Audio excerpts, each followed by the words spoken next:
Okay, for this video, we're proving that triangles are congruent using isosceles triangles. So with isosceles triangles, base angles are congruent, and the base angles are the angles that are opposite the congruent sides. So every isosceles triangle has at least two congruent sides. An equilateral triangle is isosceles. It happens to have three congruent sides. So number one, we want to find the value of x.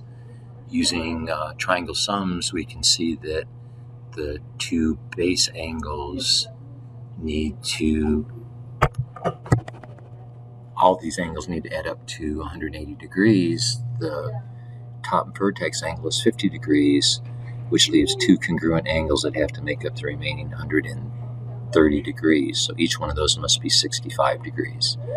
Looking at the x at the bottom, that's a linear pair with the base angle. So if you do 180, take away 65, you get 115 degrees for the measure of angle x. We also could have done triangle sums, or exterior angle theorem, and 50 plus that remaining angle would add up to x. But if we don't know what the remaining angle is, once we figure out the 65 degrees, we can add the 50 and the 65 and see that that exterior angle has to be 115 degrees. Looking at number two, the two congruent base angles tell us the triangle's isosceles, so the sides have to be congruent, or the legs have to be congruent, which means that we can set 5x equal to 3x plus 20. That gives us 2x is equal to 20, or x is equal to 10. Looking at number three, we've got two congruent base angles, so we know the triangle's isosceles. One angle is a 60. The other two, well, one side's a 21. The other two angles are also going to be 60 because using triangle sums, you have two equal angles plus 60.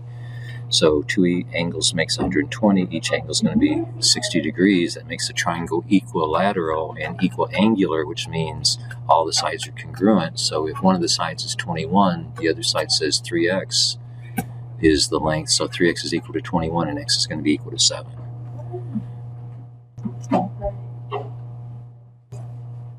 Looking at number four, isosceles triangle at the top, two congruent base angles. Each one of those has to be 40 degrees. And the bottom triangle is marked as being congruent to the top triangle. So by side, side, side, it's going to be congruent. That means that x must also be 40 degrees. Looking at number five, we got two parallel lines cut by a transversal. They're giving us a 72-degree angle there by alternate interior angles. The inside top angle is also going to be 72 degrees. And since the triangle is isosceles, we know the other base angle is going to be 72. That gives us 144. 144 subtracted from 180 is going to give us the angle at x. And 180 take away 144 is going to be 36 degrees, so x is going to be 36. Doing the proof, they're giving us that we've got right angles, and that AD is equal to BC, and we want to prove that triangle BAD is congruent to triangle ABC. So AB is going to be congruent to itself by reflexive property. That's number 4. AD is equal to BC is given for number 3. Triangle BAD and triangle ABC being right triangles go with definition of right triangle. And number 1, angle C and D are right angles is given. And then we can say that triangle BAD is congruent to triangle ABC by AB equal to AB. I want to use hypotenuse leg, where AB is the hypotenuse, and DA and CB are the legs. So by hypotenuse leg, we can say those two triangles are congruent to each other.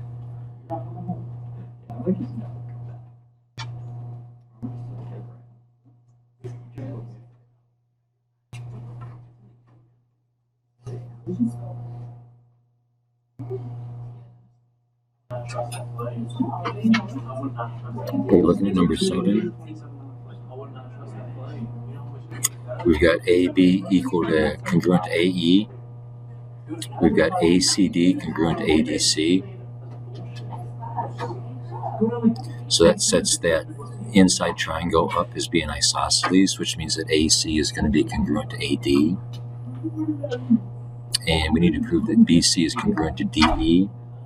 So what we could do with the angles that are the linear pair of angles at C and the linear pair of angles at D, since those two inside angles are going to be congruent because of triangle ACD being isosceles, we can use congruent supplements, and the angle BCA is going to be congruent to the angle EDA by congruent supplements. If two angles are supplementary to the same or to equal angles, then they're equal to each other.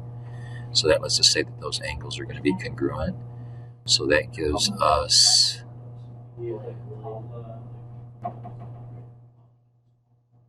an angle side pattern, I believe, that we can use to prove that those two triangles are congruent.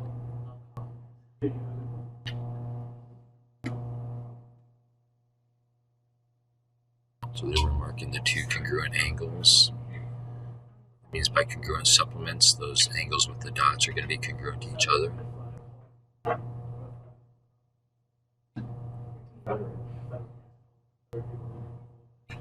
And how do we know that B is congruent to E?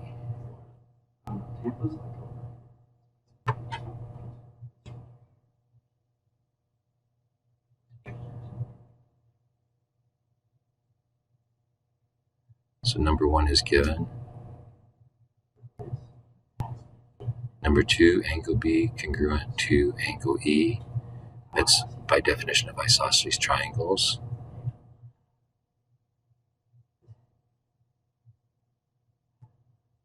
Now ACB is going to be equal or congruent to ADE because of congruent supplements.